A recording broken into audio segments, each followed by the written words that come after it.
Assalomu alaykum aziz tomoshabinlar. Bugun men sizlarga juda muhim mavzuni tushuntirib beraman. 11 noyabrdan keyin pensionerlar hayotiga ta'sir qilishi mumkin bo'lgan yangi tartiblar, tekshiruvlar va to'lov jarayonlaridagi o'zgarishlar haqida gaplashamiz. Bu ma'lumot har bir pensioner ota-onasi bor farzandlarga, nogironlik pensiyasi oluvchilarga, bo'g'uvchisini yo'qotgan oilalarga va hatto pensiyaga chiqishga yaqin qolgan fuqarolarga ham tegishli. Eng katta muammo shundaki, ko'pchilik odamlar o'z pensiyasi nima sababdan kechikishi, to'xtatilishi yoki qayta hisoblanishi mumkinligini bilmaydi. Keyin esa bankka boradi, pochta bo'limiga boradi, pensiya jamg'armasiga boradi, lekin sababini tushunmay sarson bo'ladi. Men bugun aynan shu chalkashliklarni oddiy tilda tushuntiraman. Videoni oxirigacha ko'ring, chunki oxirida men pensionerlar hoziroq bajarish kerak bo'lgan aniq qadamlarni aytaman. Qaysi hujjatlarni tekshirish kerak? Qayerga murojaat qilish kerak? Ariza qanday yoziladi? Qaysi xatolardan ehtiyot bo'lish kerak? Kanalga hoziroq obuna bo'ling, videoga like bosing. Chunki bunday ma'lumotlar aynan vaqtida eshitilsa foyda beradi. Kech eshitilsa odam pulidan, vaqtidan va asabidan ayrilishi mumkin. Avval pensiya masalasida ko'pchilik shunday o'ylardi. Pensiya tayinlangan bo'lsa, endi har oy o'zi kelaveradi. Hech narsani tekshirish shart emas. Kimdir kartaga oladi, kimdir naqd oladi, kimdir farzand orqali oladi, kimdir ishonchnoma yozib qo'ygan bo'ladi. Odamlar bir marta hujjat topshirgandan keyin yillar davomida pensiya jamg'armasiga qaytib bormaslikka odatlangan. Lekin hozirgi tartibda eng muhim narsa shuki, davlat organlari ma'lumotlarni tobora ko'proq elektron bazalar orqali solishtiryapti. Ya'ni fuqaroning yashash manzili, pasporti yoki ID kartasi, bank hisob raqami, nogironlik guruhi, ish staji, ish haqi ma'lumotlari, vafot etganlik holati, chet elga uzoq muddatga chiqib ketganlik holati, ishonchnoma muddati, oilaviy holat kabi ma'lumotlar turli bazalardan tekshirilishi mumkin. Shu sababli 11 noyabrdan keyin pensionerlar orasida eng ko'p qo'rquv uyg'otgan masala shunday bo'ldi. Pensiya eski odat bo'yicha avtomat kelaveradimi yoki endi ma'lumotlarda xato bo'lsa to'liq ushlanadimi? Mana shu joyda men masalani aniq qilib aytaman. Pensiya hech kimdan sababsiz olib qo'yilmaydi. Lekin hujjatda xato bo'lsa, ma'lumot tasdiqlanmasa, bank rekviziti mos kelmasa, nogironlik muddati tugagan bo'lsa, ishonchnoma yaroqsiz bo'lsa yoki fuqaroning holati o'zgargan bo'lsa, pensiya to'lovi vaqtincha kechikishi yoki qayta tekshiruvga tushishi mumkin. Oldin bunday xatolar ko'pincha qo'lda aniqlanar edi. Masalan, pensioner o'zi borib aytmasa, ayrim o'zgarishlar darhol bilinmasdi. Hozir esa elektron ma'lumotlar bir-biriga ulanib borayotgani uchun xatolar tezroq ko'rinadi. Bu yaxshi tomoni bilan ham bor. Adashib kam hisoblangan pensiyani qayta hisoblatish imkoniyati oshadi. Lekin yomon tomoni shuki, hujjatlar tartibda bo'lmasa, odam pulini kutib o'tirib qolishi mumkin. Asosiy qismi nimalarni bilish kerak? Kim xavotir olishi kerak? Kim xavotir olmasligi kerak? Men birinchi navbatda kimlar xavotir olmasligi mumkinligini tushuntiraman. Agar sizning pasport yoki ID kartangiz amalda bo'lsa, yashash manzilingiz ro'yxatda to'g'ri turgan bo'lsa, pensiya kartangiz o'z nomingizda bo'lsa, har oy pulingiz muntazam tushayotgan bo'lsa, nogironlik yoki imtiyoz hujjatlaringizning muddati tugamagan bo'lsa, siz vahimaga tushishingiz shart emas. Siz faqat profilaktika uchun hujjatlaringizni tekshirib qo'ying. Endi kimlar albatta e'tibor berish kerak? Birinchi toifa, pasporti muddati tugagan yoki yangi ID karta olgan. Lekin bank va pensiya jamg'armasida ma'lumotini yangilamagan pensionerlar. Masalan, otaxon 2010-yilda pasport olgan, keyin ID kartaga almashtirgan, lekin bankdagi ma'lumot eski pasport bo'yicha qolgan. Pensiya keladigan karta esa ishlayapti. Bir kuni tizimda ma'lumot mos kelmay qolsa, bank operatsiyani tekshiruvga olishi mumkin. Natijada otaxon pensiyam kelmadi deb o'ylaydi. Aslida momo pensiyada emas. Shaxsiy ma'lumotlar mos kelmaganida bo'ladi. Ikkinchi toifa nogironlik pensiyasi yoki nogironlik nafaqasi oluvchilar. Bu yerda eng muhim masala nogironlik muddati. Ba'zi guruhlar muddatsiz bo'lishi mumkin. Lekin ko'pchilikda tibbiy ijtimoiy ekspertiza belgilagan muddat bor. Masalan, ayol kishi 2 guruh nogironlik bo'yicha har oy 100 ming so'm atrofida nafaqa yoki pensiya oladi, deylik. Uning nogironlik muddati 1 noyabrda tugagan. Lekin u qayta ko'rikka vaqtida bormagan. 11 noyabrdan keyin to'lov ro'yxati shakllanganda tizimda hujjat muddati tugagan deb chiqadi. Bunday vaziyatda to'lov to'xtab qolgandek ko'rinadi. Aslida odam qayta ko'rikdan o'tib, hujjatni yangilash kerak bo'ladi. Uchinchi toifa pensiyasini boshqa odam orqali olayotganlar. Masalan, onaxon yurishga qiynaladi. Pensiyasini qiz kartadan yechib beradi. Agar karta onaxon nomida bo'lsa va qiz faqat yordam berayotgan bo'lsa, bu boshqa masala. Lekin agar ishonchnoma asosida boshqa odam olib kelayotgan bo'lsa, ishonchnomaning muddati, matni, notarial tasdiqlanishi va vakolatlari juda muhim. Ishonchnomada pensiya va boshqa to'lovlarni olish huquqi aniq yozilmagan bo'lsa, ayrim joylarda muammo chiqishi mumkin. Ishonchnoma muddati tugagan bo'lsa, bank yoki pochta to'lov bermasligi mumkin. 4-toifa. Chet elga uzoq muddatga ketgan pensionerlar. Men bu yerda alohida ogohlantiraman.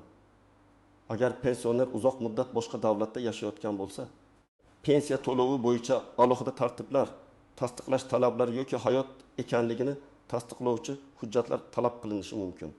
Masalan, bir pensioner Rossiyadagi farzandining yoniga 8 oyga ketdi. Kartasiga pensiya tushib turibdi. Agar tizimda doimiy yashash, ro'yxat, bank operatsiyalar yoki boshqa ma'lumotlar bo'yicha savol tug'ilsa, unga tushuntirish berish kerak bo'lishi mumkin. Shuning uchun chet elga uzoq muddat ketayotgan pensionerlar oldindan pensiya jamg'armasiga yoki tegishli xizmatlarga murojaat qilib, o'z holatini aniqlashtirib olgani ma'qul. 5-toifa. Pensiyasini yangi hisob raqamga o'tkazganlar. Masalan, oldin pochta orqali naqd olardi, endi bank kartaga o'tdi. Yoki bir bankdan boshqa bankka o'tdi. Yangi karta ochildi, lekin arizada hisob raqam noto'g'ri yozildi. Bitta raqam xato bo'lsa ham pul tushmay yoki qaytib ketadi. Pensioner esa menga pensiya deb o'ylaydi. Aslida muammo bank rekvizitida bo'ladi. Keling, real hayotga yaqin misollar bilan tushuntiraman. Birinchi misol. 18 yoshli otaxon har oy 1.200.000 so'm pensiya oladi. U yangi telefon raqami oldi, lekin bankdagi SMS xabarnoma eski raqamga ulangan. Pensiya tushadi, lekin xabar kelmaydi. Otaxon pul tushmadi deb o'ylaydi. Bankka borsa, pul kartada turgan bo'ladi. Demak, hamma kechikish ham pensiya to'xtadi degani emas. Ikkinchi misol, 72 yoshli onaxon pensiyasini pochta orqali naqd olardi. Keyin mahallada hamma kartaga o'tyapti deb bank kartasi ochdi. Lekin pochta orqali olish tartibi bekor qilinmagani yoki yangi ariza to'liq rasmiylashtirilmagani uchun bir oy chalkashlik bo'ldi. Pul qaysi kanal orqali ketishi aniqlashguncha to'lov kechikdi. Shuning uchun to'lov usulini o'zgartirgan, albatta yozma ariza va qabul qilinganligini tasdiqlovchi belgi kerak. Uchinchi misol, 60 yoshli fuqaro pensiyaga chiqdi. Lekin ish stajining bir qismi eski korxonada ishlagan davrga to'g'ri keladi. Arxivdan ma'lumot to'liq chiqmagan. Natijada pensiya dastlab kamroq hisoblandi. Masalan, 1.500.000 so'm o'rniga 1.200.000 so'm. Keyin fuqaro arxiv ma'lumotini topib qayta hisoblatdi. Agar u beparvo bo'lsa, har oy 2.000 so'mdan yo'qotardi. Bir yilga hisoblasak bu 3 million so'm degani. Demak, faqat pensiya kelish emas. Uning miqdori to'g'ri hisoblangani ham tekshirish kerak. 4-misol, o'quvchisini yo'qotgan oila nafaqa oladi. Farzand 18 yoshga to'lgan, lekin kollej, texnikum yoki oliy ta'limda o'qishni davom ettirayotgan bo'lishi mumkin. Bu holatda o'qish haqidagi ma'lumot vaqtida taqdim etilmasa, to'lov to'xtatilishi yoki qayta ko'rib chiqilishi mumkin. Oila esa nega pul kelmadi deb hayron bo'ladi. Sabab oddiy, ta'lim muassasasidan ma'lumot yangilanmagan. Endi eng muhim nozik masalalarga o'tamiz. Birinchi noziklik, pensiya to'lovining kechikishi har doim ham pensiya bekor bo'ldi degani emas. Ba'zan bankdagi texnik ishlar, dam olish kunlari, bayram kunlari, hisob-kitob fayllarining kech yuborilishi yoki karta bloklanishi sabab bo'ladi. Masalan, pensiya odatda oyning 10 sanasida tushardi, bu safar 12 sanada tushdi. Odamlar darhol vahima qiladi. Lekin avval bank ilovasini, bankomatni, SMS xabarini, bank filialini va pensiya jamg'armasi ma'lumotini tekshirish kerak. Ikkinchi noziklik, karta bloklangan bo'lsa, pensiya hisoblangan bo'lishi mumkin, lekin siz foydalana olmaysiz. Karta PIN kodi 3 marta noto'g'ri terilgan, karta muddati tugagan, bank xavfsizlik sababli bloklagan yoki fuqaro vafot etgan shaxs kartasidan foydalanishga urinish holati bo'lsa, bank to'lovini to'xtatishi mumkin. Ayniqsa, boshqa birovning kartasidan foydalanishda ehtiyot bo'lish kerak. Pensioner tirik, rozi, o'zi bergan bo'lsa ham bank qoidalarini buzmaslik kerak. 3-noziklik, Ortiqcha to'langan pensiya keyin qaytarilishi talab qilinishi mumkin. Bu juda ko'pchilik bilmaydigan xavfli masala. Masalan, bir fuqaroning nogironlik muddati tugagan, lekin tizimdagi kechikish sabab yana 2 oy to'lov tushgan. Keyin tekshiruvda bu ortiqcha to'lov deb topilsa, davlat uni qaytarishni talab qilishi mumkin. Odam men aybdor emasman, o'zi tushdi deydi. Lekin hujjat muddati tugaganini bilgan bo'lsa, darhol xabar berish kerak edi. Shuning uchun noqonuniy yoki asossiz tushgan pulni ishlatishdan oldin sababini aniqlang. 4-noziklik, pensiya miqdori kamaygandek ko'rinsa, darhol sababini yozma so'rang. Ba'zan aliment, qarzdorlik, ijro hujjati, bank krediti, kommunal qarz yoki sud qarori bo'yicha ushlab qolishlar bo'lishi mumkin. Biroq har qanday ushlab qolish qonuniy asosga ega bo'lishi kerak.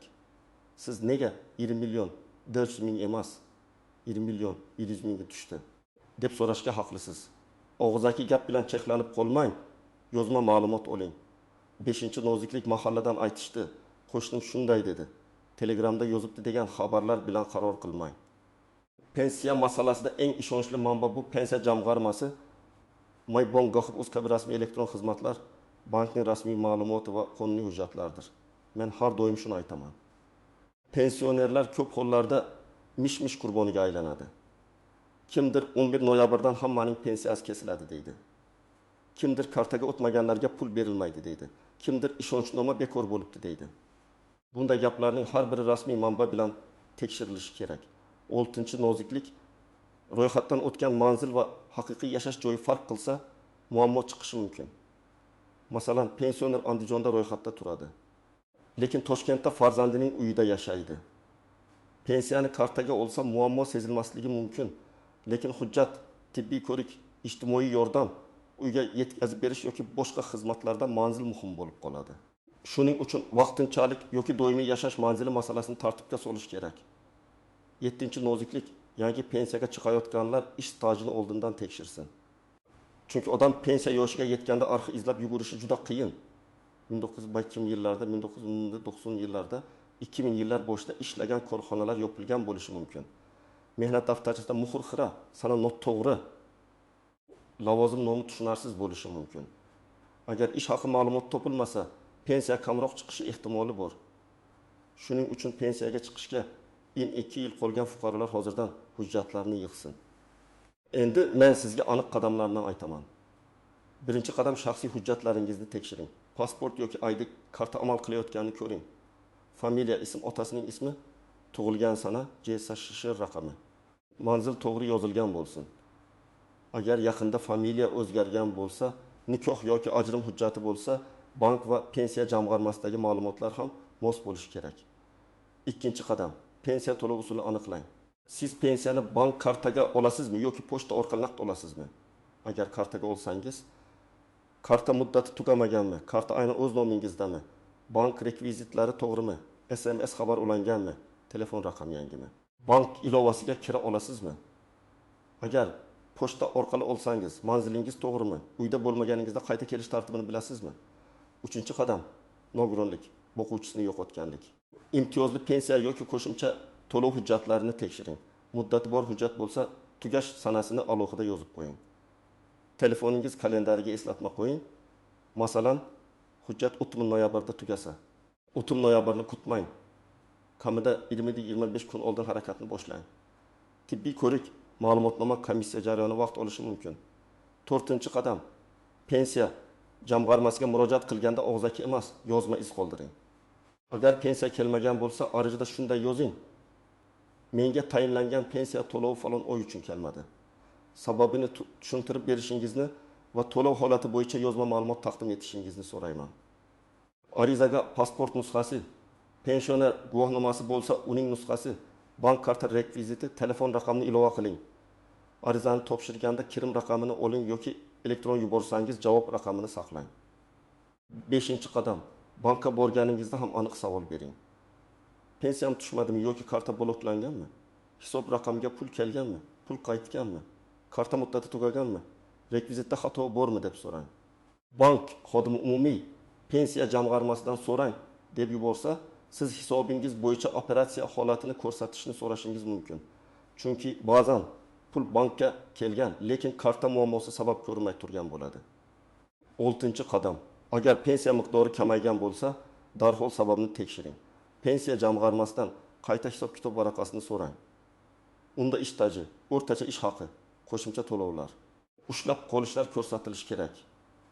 Agar ijro hujjati bo'yicha pul ushlab qolinayotgan bo'lsa, qaysi ijro organi, qaysi qaror, qancha summa, qancha muddatga ekanini aniqlang. 7-qadam. Ishonchnoma bilan pensiya olayotganlar hujjatni yangilasin. Ishonchnomada pensionerning to'liq ma'lumotlari, vakilning to'liq ma'lumotlari, pensiya va ijtimoiy to'lovlarni olish vakolati. Bank hisobidan pul yechish huquqi kerak bo'lsa, shu vakolat, muddat va notarial tasdiq aniq bo'lsin. Eng muhimi, pensionerning o'zi buni tushunib, rozilik bilan bergan bo'lishi kerak. Keksalarni aldab, kartasini olib qo'yish. Pensiyasini yashirish, majburlash qonuniy javobgarlikka olib kelishi mumkin. 8-qadam. Farzandlar ota-onasining pensiya masalasini e'tiborsiz qoldirmasin. Men ko'p ko'raman. Ota-ona uyda, pensiya kartasi farzanda, lekin ota-ona qancha pensiya tushayotganini bilmaydi. Bu to'g'ri emas. Har bir pensioner o'z pulini bilishga haqli. Farzand yordam bersa ham hisob ochiq bo'lishi kerak. Har oy qancha tushdi, qanchasi dori-darmonga, kommunal to'lovga, oziq-ovqatga ketdi, buni tushuntirish kerak. Bu nafaqat huquqiy, balki insoniy masala. 9-qadam. Rasmiy kanallarni kuzating. Agar haqiqatan ham 1 noyabrdan boshlab biror yangi tartib joriy etilgan bo'lsa, u albatta rasmiy e'lon, qaror, nizom yoki vakolatli organ izohi bilan bo'ladi. Siz bunday e'lonni ko'rmasdan turib, kartangizni birovga bermang. Telefoningizga kelgan kodni aytmang. Pensiyangizni saqlab qolamiz degan odamlarga ishonmang. Firibgarlar aynan shunday qo'rqinchli xabarlar fonida pensionerlarni aldashga urinadi. 10-qadam. Agar sizga pensiyangiz to'xtaydi, pul to'lan hujjatni tezlashtirib beramiz, deyishsa juda ehtiyot bo'ling. Pensiya masalalari qonuniy tartibda hal qilinadi, davlat xizmatlarida belgilangan to'lov bo'lsa. U rasmiy kassaga yoki elektron to'lov orqali amalga oshiriladi. Qo'lga pul berish, tanish orqali hal qilish, navbatsiz qilib beraman takliflar keyinchalik yanada katta muammo tug'dirishi mumkin.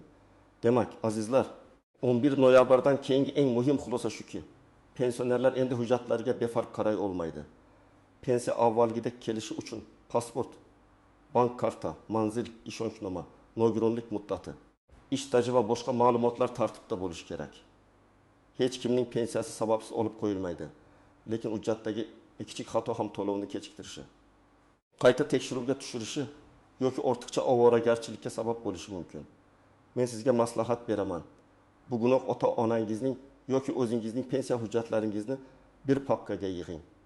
Pasport nusxasi, pensioner guvohnomasi, bank rekviziti, nogironlik hujjati bo'lsa uning nusxasi, ishonchnoma bo'lsa nusxasi, mehnat daftarchasi, arxiv ma'lumotlari, telefon raqamlar va oxirgi pensiya tushumi haqidagi ma'lumotni saqlab qo'ying. Shunda muammo chiqsa, siz tayyor bo'lasiz. Agar sizda pensiya kechikkan bo'lsa, miqdori kamaygan bo'lsa yoki 1 noyabrdan keyingi tartiblar bo'yicha savolingiz bo'lsa, izohlarda yozing. Qaysi hududdansiz? Pensiyani kartaga olasizmi yoki naqd olasizmi? Muammo nimada? Men keyingi videolarda eng ko'p uchrayotgan savollarga alohida javob beraman. Videoga like bosing, chunki bu ma'lumot boshqa pensionerlarga ham yetib borishi kerak. Kanalga obuna bo'ling va yaqinlaringizga yuboring. Bugun bilib qo'yilgan bitta to'g'ri ma'lumot ertaga bir oylik pensiyani, asabni va vaqtni saqlab qolishi mumkin.